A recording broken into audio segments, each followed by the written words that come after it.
Hey everyone! So I am helping to do the homework this week, and we are doing exercise 1, which is on page 75, and I'll read that. So, letting go of our self definitions by identifying our interconnectedness. So, she asks us to think about a trait that you often judge yourself for, and that is an important part of your self definition. For example, you may think of yourself as a shy person, lazy, angry, and so on. Then ask yourself the following questions. Number 1, how often do you display this trait? Most of the time, sometimes, or only occasionally? Who are you when you don't display the trait? Are you still you? Number 2, are there particular circumstances that seem to draw out the trait and others in which the trait is not apparent? Does this trait really define you if particular circumstances must be present in order for the trait to emerge?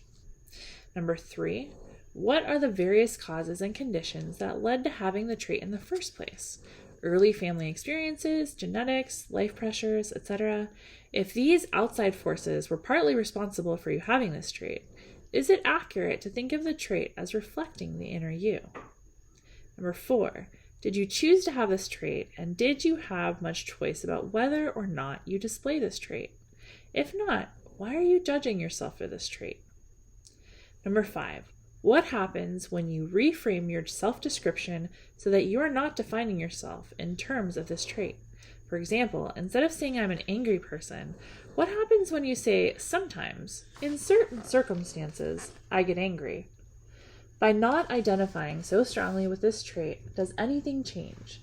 Can you sense any more space, freedom, or peace of mind?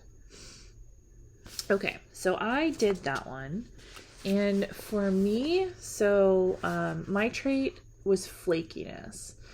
And that one's a really hard one for me because it's something that I've always struggled with and felt a lot of guilt and shame for, and then felt really so much less than because follow through is hard for me. And then I learned within the last year that I have ADHD, and that's a big part of it, at least for me. And when I have been able to incorporate some of the techniques that help with ADHD, it really helps my follow through, and it really helps me to not look flaky. But so for number 1, she asks again, how often do you display this trait? And it's not all the time. And sometimes I'm really good at following through and getting something done, start to finish.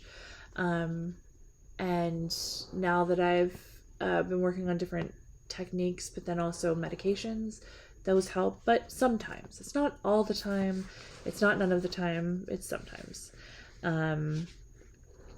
Who am I when I don't display the trait? So if I'm not being flaky, am I still being me? Yeah, I mean, that's kind of a weird question, right? Like, I don't know. But yes, of course I'm still me, even if I'm not being flaky. But I think that's kind of what she's getting at, right? All right.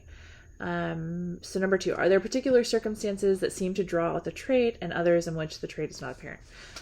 Yeah, obviously, because, when you have something that's a much shorter, like a project that's really short and quick, that's easy. But when it's something that's longer term and takes, perseverance, and I know it just makes it sound like I'm impatient, but it's not quite about that. It's about, I don't know. But anyway, so yeah, there's circumstances, and the more tired I am, or if I have a ton of stress going on, and obviously a lot of people deal with that. So I'm like sitting here talking myself out of my own symptoms, which is just silly, but self-compassion and realizing that, I struggle with these things more than the average person, and that's okay. But let's see here. So what are the various causes and conditions that led you to having the trait in the first place?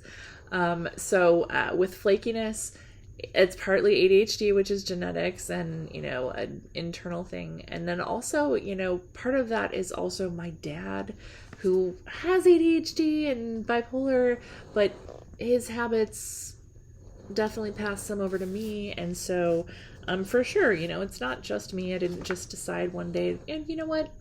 There's just going to be times where I don't follow through. I'm just going to decide that one day. For sure, there is outside influence and, reasons beyond my control that have to do with that. Number 5. So what happens when, do I choose to, number 4, we skipped that one kind of. Did you choose to have this trait? No. Do you have much choice about whether or not you display this trait?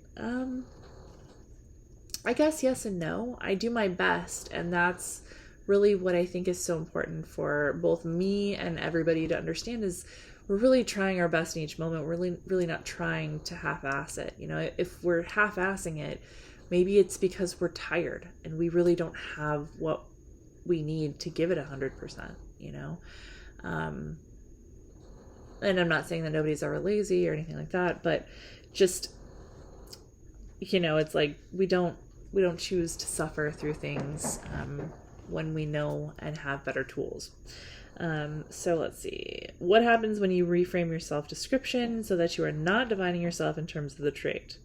So instead of saying that I'm flaky, I could say that sometimes in certain circumstances, I can't follow through. Or I could even say, there's plenty of times that I have trouble following through. Does that give me more space and freedom and peace of mind? For sure. I think it really helps when we reframe things in that way, because we are just human and we are people who are learning and growing, and we're in the process of doing all these things. And we learn, humans learn through modeling, and we learn through mirroring each other. And if you haven't had someone around to teach you those things or model those things for you or really set those structures in place for you, you might be behind where you think you need to be or where you'd like to be. And that's okay. And that's part of what self-compassion's about. So I hope that if you did the exercise, I hope it was helpful for you. And I hope that my little spiel and explanation of what I did or how it went for me is helpful. But I love you guys, and I hope that you are doing well and taking care of yourselves throughout this book club. And we're just so glad that you're able to join us.